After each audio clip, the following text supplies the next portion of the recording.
धर्मक्षेत्रे कुरुक्षेत्रे समवेतायुयुत्सवः।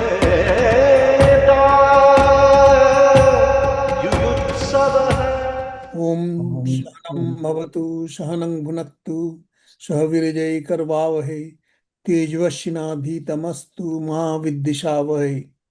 Om Shanti Om Shanti Om Shanti. Let us sit down and study together. Through discussion, we sharpen each other's intellect. May we not bear any ill will towards each other. Om, peace, peace, peace. May peace prevail. We are now up to 15th chapter. So there are kind of, it is called Purushottama Yoga, and it talks about, like what Brahman is and how you can get to that path, his spiritual path. And there is another angle which I like very much to bring on, because that's not talked about so much, is there is a practical side as well on this chapter. So why don't you give the brief, and then I'll give my angle, and then we can start slok by slok. Yes. Well, this chapter is Purushottama Yoga, which is the super soul or the Brahman. Yeah. Okay. And basically, this short chapter talks about the nature of the material world, how it traps us, how the traits or the gunas and the other sense objects ties us down, and we do not understand its existence, and we keep on revolving in this endless cycle. However, once we try and attain that discipline to realize it, and that is spiritual knowledge, frees us, it liberates us, and then we do not come back to this vicious cycle. Right. The other part is it talks about Brahman or the God or the life, transcendent life energy of this universe, how a spark from it is our soul or the Atman, okay, and how this Brahman functions throughout this cosmos and the world. He's beyond this material world, and then how we should know about it and free ourselves. So basically, it talks about spiritual knowledge, which makes us understand the nature of Brahman, Atman, rebirth, and then the delusion about the material world. And this leads to our freedom. And then we understand what Brahman, Atman relationship is and what self-realization is. So that's the essence of the chapter. So go ahead and lead now, Krishna. Yeah. So no, I mean, the other side, which I think often not kind of discussed so much, is the practical side, which I mentioned. It's like the whole Gita starts with Moha of Arjuna, and Moha is because of attachment. That's right. And here in chapter 15, Krishna starts by saying this inverted tree, and we will get to that. But how to get rid of attachment. And the whole phenomena is like, it's so interesting that attachment is the instrument, even for Duryodhan, Bhim, Bhishma, and all that. They are fighting because of attachment. And Arjun doesn't want to fight because of his attachment. So Krishna tries to get Arjun to see that point, cut it off, and then the clarity. I think that it ends with clarity, Buddhiman. That's right. And once you are Buddhiman, then you do what needs to be done. So that side is so kind of woven in the chapter inside, that sometimes the Atmagyan and Brahmagyan and all that is highlighted, but this part is kind of which I think is also an essential part, is kind of ignored many times by the Gyanis who talk about Gita. So, having said that, both parts are important, both parts are mentioned in Gita. And Gita is kind of, Krishna talks throughout Gita, he gives a higher knowledge, but then he also talks about the bottom line. Go, Arjun, go and fight. Do your Yes, karma. I think that's very important point you mentioned. This Brahmagyan, the knowledge of Brahman, the knowledge of Atman, their relationship are important and self-realization. However, this is the one which arms us to execute non-attachment. That Yeah, inverted tree is in a description of this material world. And then we will see that Krishna says, that you get rid of it to have non-attachment and then also proceed towards the freedom and the spiritual knowledge, and your actions comes from that clarity of thought that you mentioned. That's right. very important. So he is not taking Arjun away from his karma That's right. or us. So That's even though the higher knowledge is there, it is for us to act freely, act with freedom from attachment. uh, since you mentioned that, we in the second chapter we learned about the characteristics of a yogi, Yeah, okay, or who has the yogic knowledge. It tells us that the yogi who gets this knowledge, get this spiritual environment around him, his thinking, he moves up spiritually, but he doesn't stay in that higher level. He comes down to this daily mundane affair or the worldly affair, and yet remaining unattached or equanimous, yeah, okay, he performs all his duty. And right. this is what is also emphasized with that metaphor of the inverted tree and how non-attachment Yeah. does. So let's go on because learning this chapter, I came to understand that you don't really have to come down. You just act from a different level. Yeah, it is that spiritual level. You Yeah, work from there. yeah. Okay. I mean, when you say come down, I do not mean that you come down to a lower knowledge. You Right. come down, That's it. you come down to this Yeah, earth, be in the material world, but you work with a higher knowledge. yeah. That's all. I think that's where we are. So let's urdhvamulat madhashakham.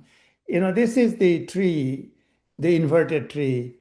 And you mentioned that it is also in Katha Upanishad, did you say? Or Yes. yeah.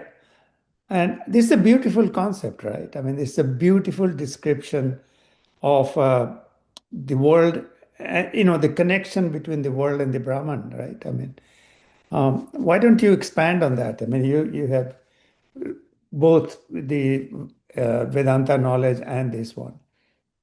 Well, uh, in Katha Upanishad, this tree was described as the material world and uh, Yeah, how we are still attached, our roots are upward towards the Brahman. yeah, But here is a little bit more practical application. It yeah, tells that it is a upside down ashwatha tree. Ashwatha right, which is impermanent tree. Okay. And then yeah, it talks about that although its main roots are up in the Brahman, but it grows towards this earth. Okay. The twigs are the um, the twigs are the sense objects which causes us bondage. The branches go downward because of our ego desire complex and fruitive desirous action.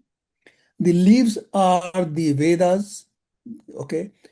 Vedas means it is the ritualistic thing that we do to attain in this world. Okay.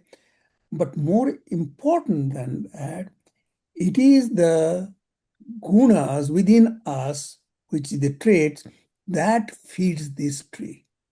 That's the water for the tree. That is the fertilizer for this inverted tree. So this whole complex, so we feed this tree. Yes, the trait within us feed the tree. Yeah. So yeah. So the whole binding, when you are in the tree, you don't realize that you are in that tree. Exactly. And that is exactly what you talked about, Moha. Yeah. Because we are so identified with ourselves or the tree or the next door neighbor, um, that we don't even realize. That's why Krishna has to tell Arjun that this is, and it's like this is the kind of the tree. I mean, basically, the trap is sense object, our attachment to the sense object. It may be person, ideology, anything. Yeah. Okay. We like it. Then our perception and our traits of the gunas trap us within. Okay. And our actions follow because our actions are therefore derived from ego desire complex. Okay. Yeah. And this is the And trap. that's by design. The Yes, three gunas and our Atma, they kind of bind together with everything that is surrounding us in that tree and leaf. I mean, leaves, we can say Vedas, but basically it's not, like any kind of knowledge or no, ritual or what. actually, Yeah, actually, the leaves are the rituals which are born out of desire. It is not those meditation. It is the leaves, the rituals born out of desire. yeah. That, so, Maybe so shiny leaves, I mean, it's like, yeah. yeah, they attract you kind of. But the trap is set Yeah. when we are embodied. No, Okay. that's the big point you said. The trap is all set. You are in it, bound, glued, Yes, and you are enjoying it. I mean, it's not, because that's what he says that, it's like the Atma with the three gunas kind of starts rejoicing this thing. that's right. That that may not be ultimate joy that, of moksha, but whatever we call it, sukh, dukh, that all that is like a You, ras, you know.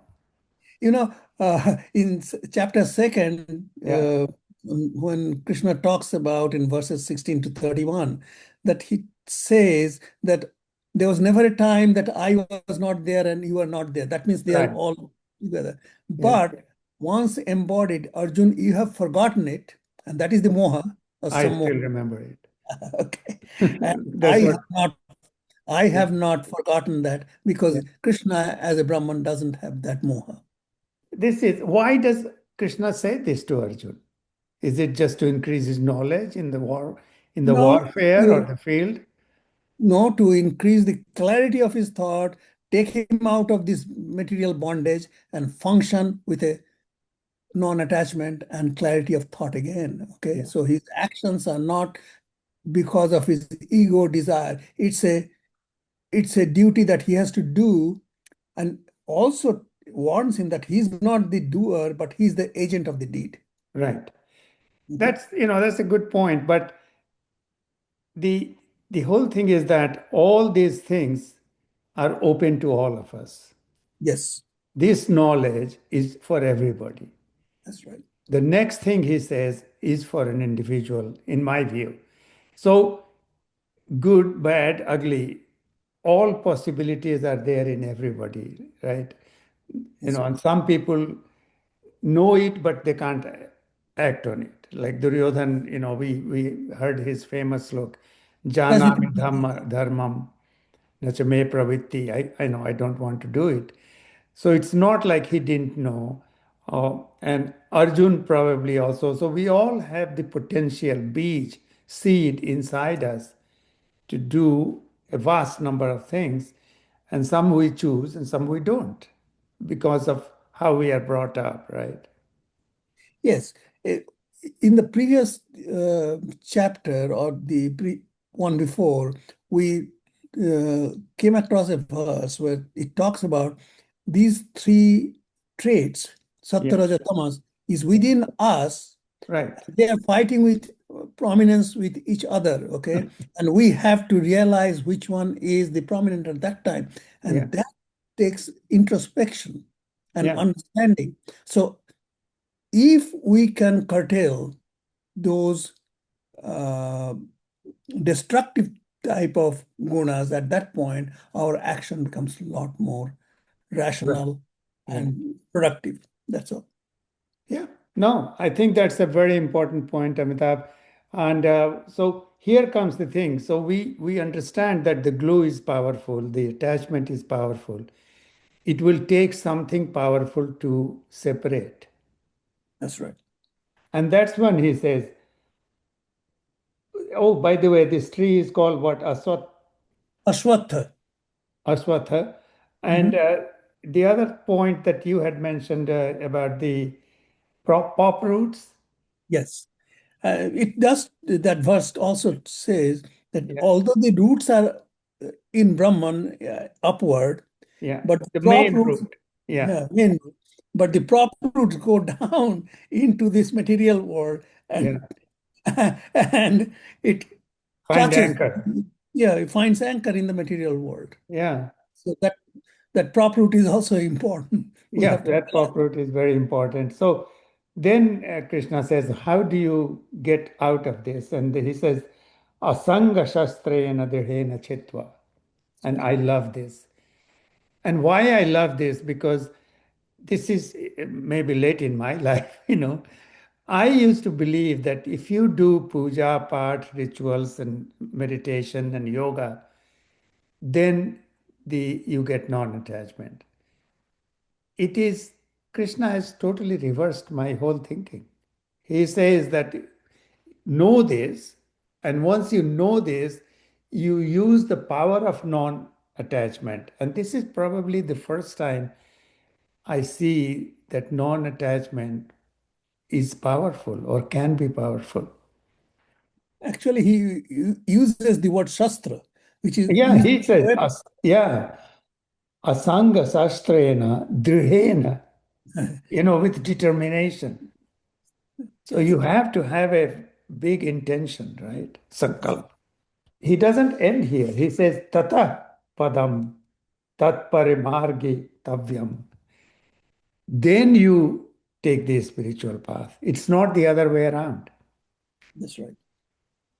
It's not that you should wait until all your attachments are gone before you take the path, but both are important part of your search or your journey.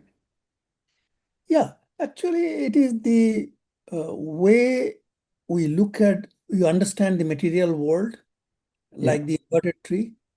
Then we practice, no, no, this is the trap. So we try non-attachment. Okay. And once we tried and did that, yeah. then we go towards spiritual knowledge. And once we get there, we do not come back to this We material do world. not come back, but also your actions are free of those Actually, attachments. that's what we do not come back means. We are mentally, we are emotionally, we are not trapped anymore. Yeah, right. No, but don't come back has another meaning as well, because some people, once they get there, their actions become kind of non-action in the sense they're not participating as much like Arjuna is. Okay, I'm glad that you mentioned. Remember in Karma Yoga, the chapter 3, we understood two things: Yeah, Karma Sannyas and Karma Yoga. right.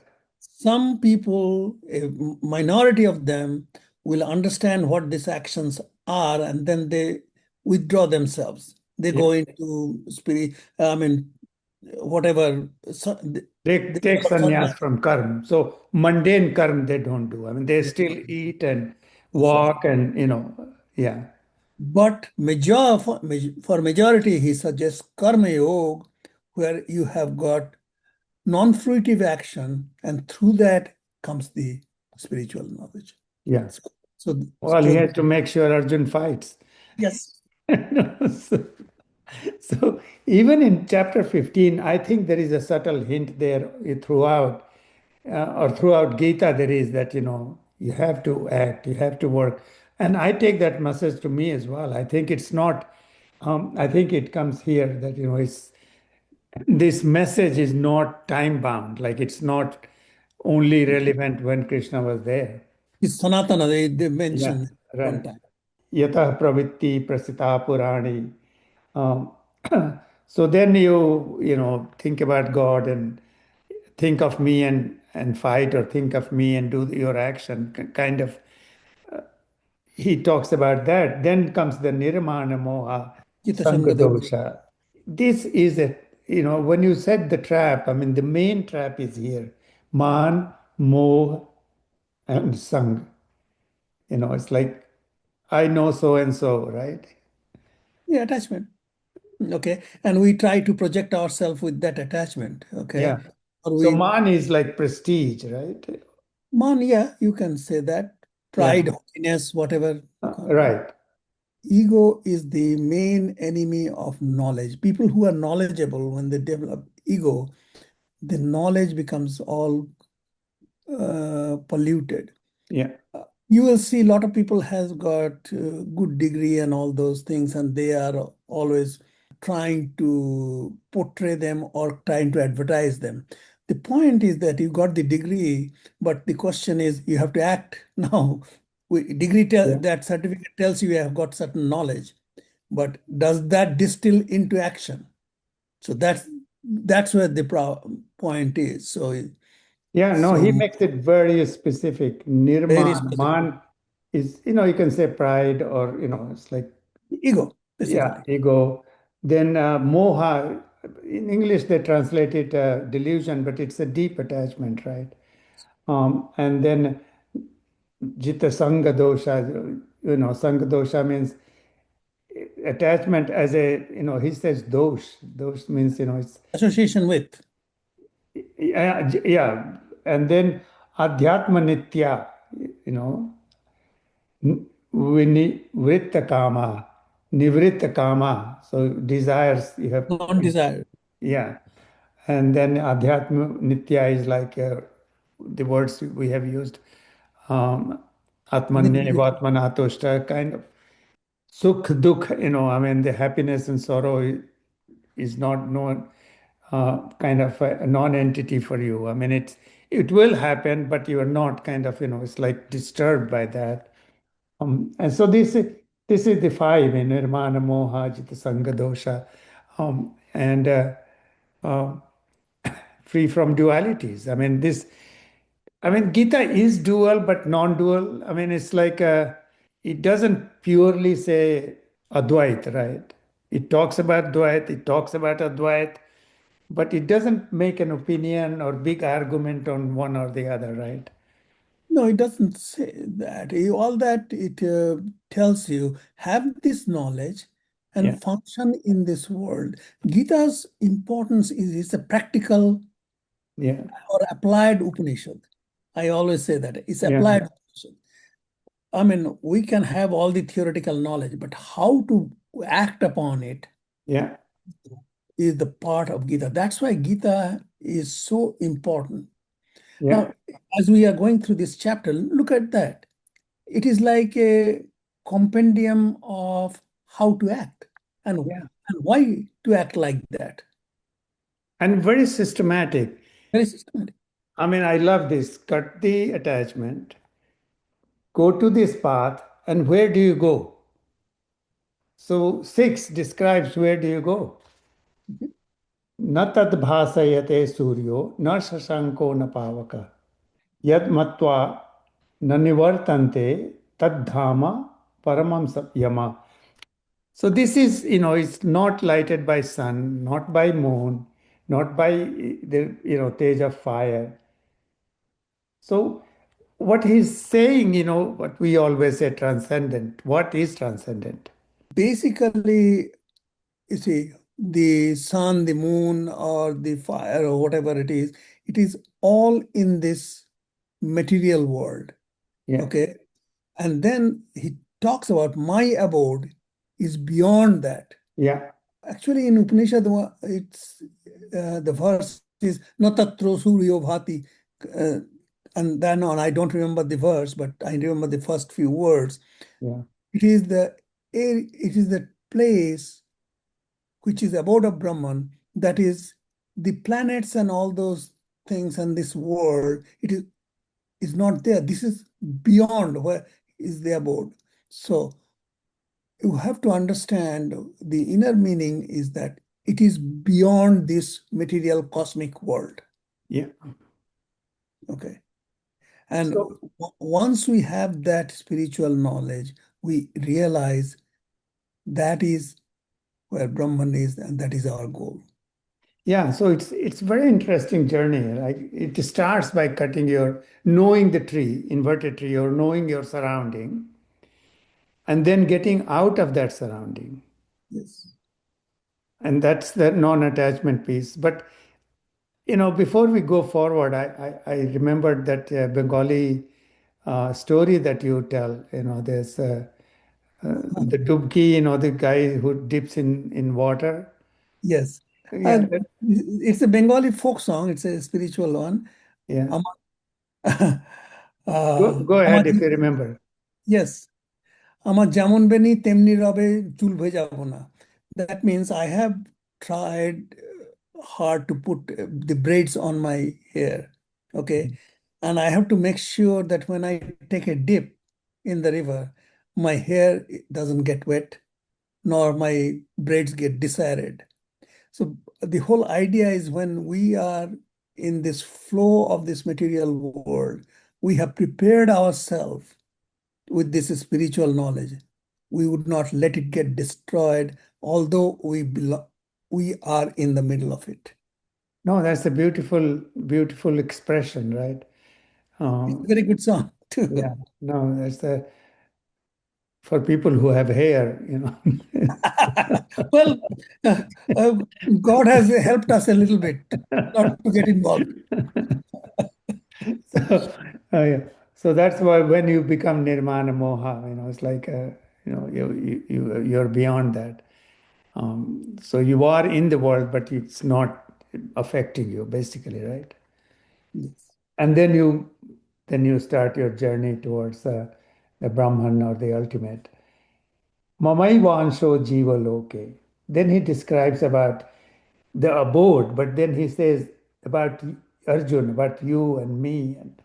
Mamaivansho jiva loke jiva bhuta sanatana. This is what he's saying is sanatan.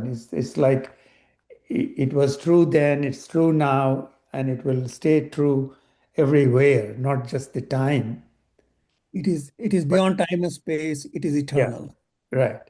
Eternal in time, eternal also horizontally, not just vertical. Yes, yes. Yeah. And this is the verse that this is number 7 verse, if I remember correctly. You remember exactly. Okay. This Yeah, is the, this is the first time yeah, in that, if I remember correctly, it says that the soul is a spark from that resplendent light, the Brahman. yeah, Okay. And this soul and the Brahman relationship yeah, has been eternal. Okay. And this is a very good basis for self-realization. Because if we think Brahman is divine, then the corollary is our soul is also divine. And then comes, why do we do all these wrong things? yeah, Okay. Because after embodiment, we are forced by gunas and we become part of this inverted tree. We do not see this inverted tree and yeah, we keep on climbing or being involved with this inverted tree. Okay. So there was another verse we came across before, that it's like a mirror which is covered by dust. yeah.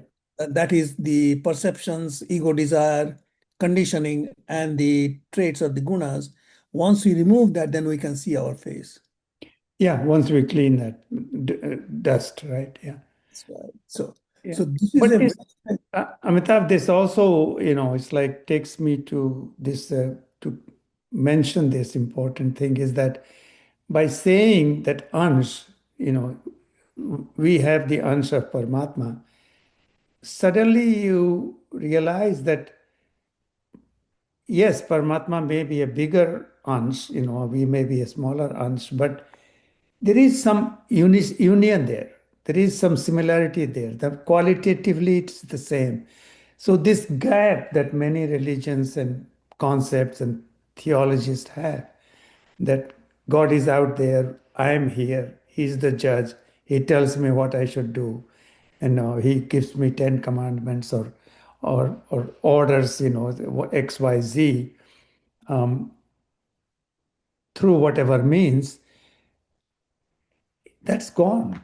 I mean, Krishna is saying that there is qualitatively no difference between you and the Brahman. That's a very important part of Vedantic philosophy or Hindu philosophy as such. Okay, because the goal is not heaven or hell or heaven. The goal is liberation. Okay, Yeah. liberation Going is the beyond heaven and hell.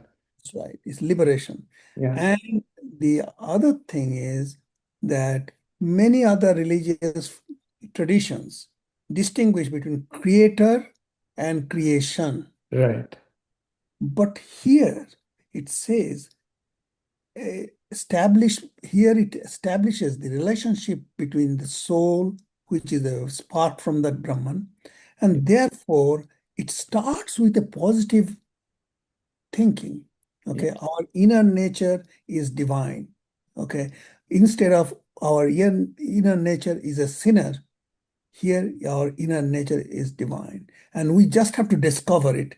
And the discovery is going inward, introspection, deep introspection, It just meditation. starts with cutting that, That's right, cutting the tree. Deep cutting the introspection. branches or leaves or whatever it is. Yeah. So it is the idea that we are divine and inner nature is divine, and we have to get rid of this non-knowledge. Yeah. So when he says ansh, it's Yes, not like a fragment or a piece. It's like a drop of ocean, which also has the same quality as the ocean. Yeah, I mean, it's like qualitatively the same. That's the point I'm trying to make here. I use the term most of the time. Yeah, Brahman is like a resplendent light, and yeah, little spark or little photons of that light yeah, are the souls yeah. within us. But photon, whether it is particle or a wave, Yeah. it's the same, same quality, right? Yeah. So, it's so stepwise, cut the thing, go on this spiritual path, your final abode, then who are you? My Ansh is there.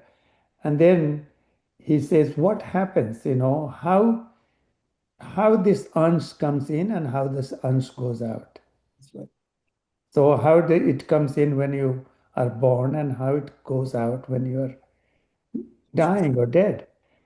Oh, this is beautiful. Shariram yadavapnoti.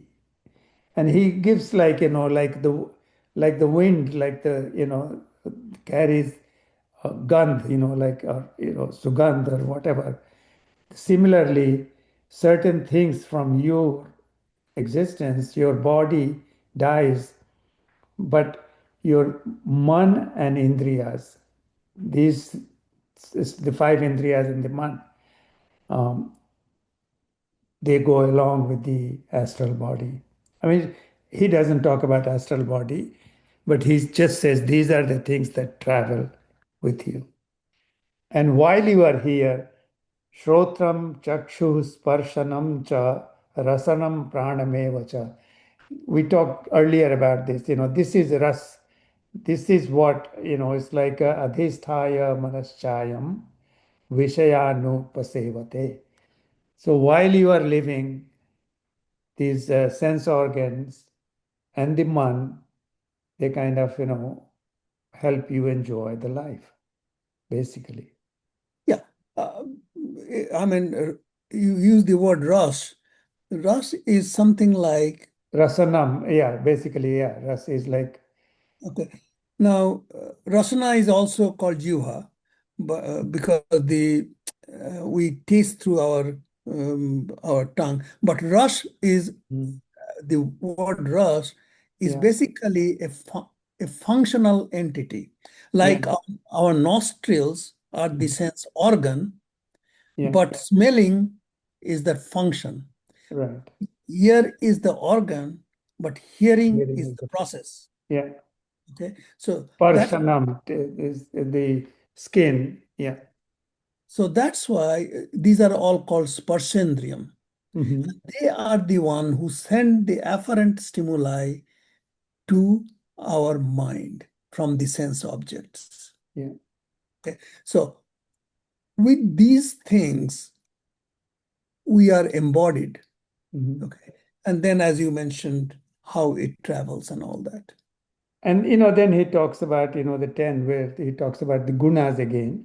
Yes. That gunas interplay in your enjoyment, or whatever happens, then pashyanti jnana chakshusa. Again, he talks about jnana chakshu, which is, people who vimudha nanu pashyanti. Okay. Ignorant can't see it. Yeah.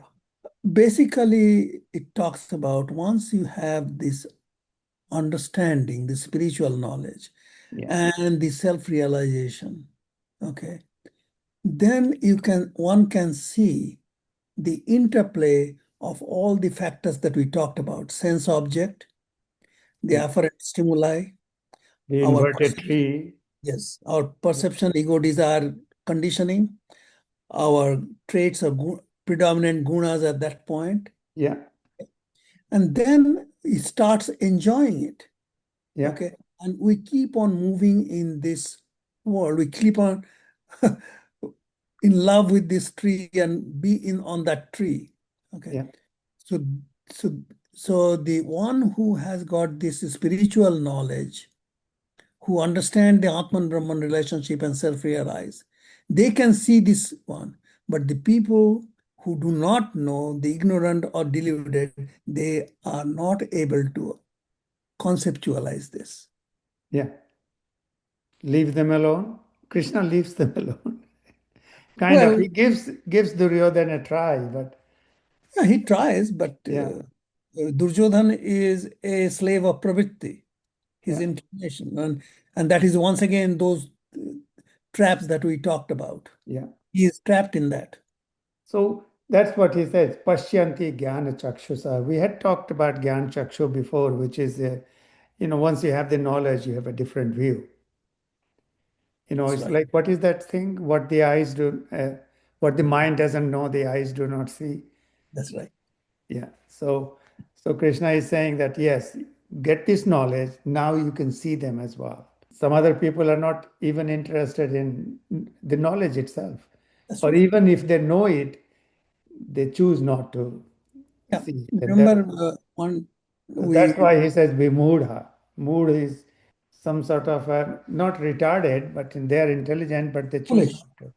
Yeah, kind of foolish. Yeah, Remember one, as you said, that was the trap in Rajogunam. They are very, very active people. They are doing a lot of things, yeah, but they are driven yeah, by their desire and the ego.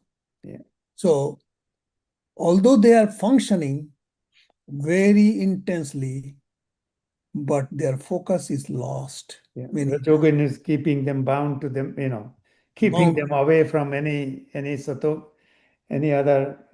For them, it's a distraction. Yes. Yoga is a distraction, or yogi is a distraction. It's like, why? Once again and again, we emphasize this. Yeah, On, once we practice this kind of spiritual knowledge, it is not inaction, it is action with calm, cool, rational thinking. yeah. Okay? And this is what Vivekananda called action in inaction. I like, when Krishna talks about, people who put this knowledge and everything in the heart, they can see it much better, right? Of course. then he again comes down to this thing, it's like Brahman is out there. We always think like that, but he is kind of saying that everything around you is Brahman. And You are talking about verses 12 to 15, where it yeah, says, 12 to 15. Yeah. It's like basically the first one is a power grid, whether it is sun, um, which kind of, lightens the whole world and gives it life, and or whether it is Chandrama, somehow it is related to Aushadhi and all that, and Agni. I mean, these are the three things that he talks about, sun, Chandrama, and Agni is fire, and he says the Tej inside them is me, or is Brahman. So that yes, is all around us. yes. Remember, in previous few chapters, we talked about, I am the fragrance of the flower. Yeah, Remember? I am yeah. not, you Prithvi cannot, mein sugandh, so yeah, that was, yeah, we it cannot be seen, yeah, but it is the thing inside. Okay. yeah, So here he talks about the energy that is within the sun, moon, and the fire. right, It is all from him, yeah. or So, it's all from Brahma. and they bring us the energy, like as you said, the powerhouse, Tejam. the power grid. And then the 13 is kind of life support. It's like he is the one who Gamavishya cha bhutani dhare yamya amojasa. It's like he enters the earth, and, it's like does all the nourishing things that is there, Aushadhi and all that. So all the kind of life support system is also him. And then he talks about aham vaishva naro bhutva pranani deham ashrita. I'm also inside you, uh, so inner energy also is me, is me. Concept here is very, very important. And this is a Vedantic concept. Yeah, Prakriti is not separate from the Purusha, okay, yeah, or the energy. Actually, the Prakriti or the natural elements all comes out of this Brahman, yeah, okay, okay, the transcendental universal energy. The natural elements all come out them, and yeah, then this energy resides within that natural elements, maybe a body, maybe a tree or anything like that, okay, but it creates the natural element and still resides within the natural elements imperceptibly. yeah. Only when we have the spiritual knowledge and understand this phenomenon, then we can understand the whole creation and our surrounding. So Exactly, exactly, exactly. It is kind of repeating. But he's doing it probably knowingly, because here I see a progression in a systematic way. Like first is the power grid or the solar system and all the energy and all that. Then he talks about the life support, nourishment through the earth and agriculture and aushadhi, like medicines and all that. Then he talks about your internal engine, including digestion, yes, And then he talks about, the operating system in a way. Sarvasya chaham hridi sannavishto. I love that hridi sannavishto, that hriday part, the heart part. Gita talks about it, Upanishads talk about it. Our current knowledge is mostly head centered, right? We are head centered society, head centered education, everything is in the head. We sometimes talk about gut feeling and courage, but most of us think that everything is central nervous system, right? He says, Sarvasya chaham hridi sannivishto matas smritir jnana pohanam cha. I am the memory and I am the forgetfulness, So I forgot to record last time we did this. And I said, okay, it's not me. It's, Well, basically, these verses say Yeah, one thing, one major principle: yeah, Sarva Bhute Bhutatmanam. Okay, yeah, okay. So it is everywhere in the opposing emotions, opposing thoughts, opposing principles. Okay, in the natural elements, Prakriti. Okay, it may be in our environment, maybe within our embodiment. Okay, there is in this material world, this Brahman pervades everything. Okay, yeah, now it is very important. He talked about in the earlier chapter that although is a universal life energy kind of thing, Brahman all pervading, but in this material world, it presents as a material energy. yeah, Okay, and that's when he talked about in one chapter this adhibhuta, adhidaiva, okay, this kind of thing. Now, in Upanishad, this material energy is called prana. In the embodiment, it's called prana. And yeah. then there are subdivision, prana, apana, bana, udana, samana, and all those things. Okay. Basically, all the human physiology, Yeah, how it functions. But the source is this primordial energy, yeah. how it manifests as a material energy. And This is that's what Krishna is talking about here. exactly Yeah, in the material world, how it manifests as a material energy. yeah. No, I mean, what I love here is that smriti, gyan, and forgetfulness. So Oh, smriti is memory, gyan is knowledge, and forgetfulness. So what I'm trying to say here is that normally we identify God or that supreme energy as only the positive things, and forgetfulness is negative.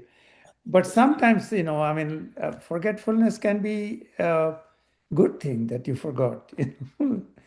And one of those examples I hear is that it's like we forget, it's like when he says that, Arjun, we have had many lives. You don't remember, I remember. Because if you start remembering, you'll bog down. important point is there is no Satan. Okay. The important point is it is the display of the material energy which has got positive and negative aspects both. So it's a composite. Now that doesn't mean that Brahman is bad or not. This Yeah. is how the world is created. And obviously we project ourselves to do a value judgment. Okay. And then we categorize it. This is bad. This is good. Okay. And we So, I think you made an important point here. So there is no Saturn out there. no. We can choose to be a Saturn, Okay. qualities. So we can choose to behave as if, we have all those negative tendencies. Yes. So it is the power is yours and the blame is yours.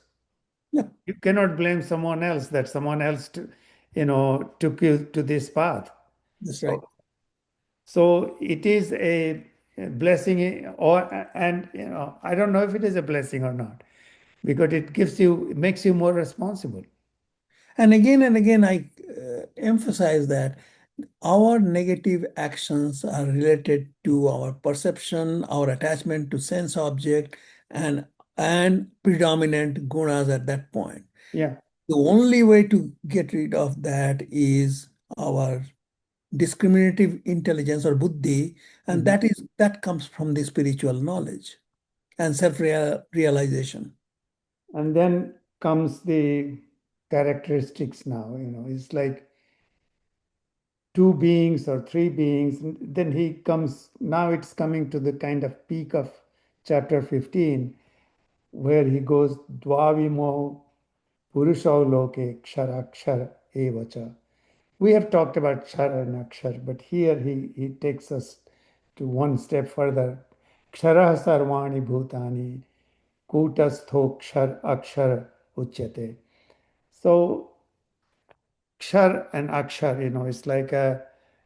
Go ahead and you explain, this. Basically, something destructible and something, Perishable and imperishable. yeah, you can call immanent and transcendent. There's another way of saying that. Yeah. Okay. Basically, destructible or indestructible, that's an easier term to use and easily comprehensible. Yeah. So that's what he's talking about. Right. And then so yeah, there are two types. One is perishable, one that comes and goes.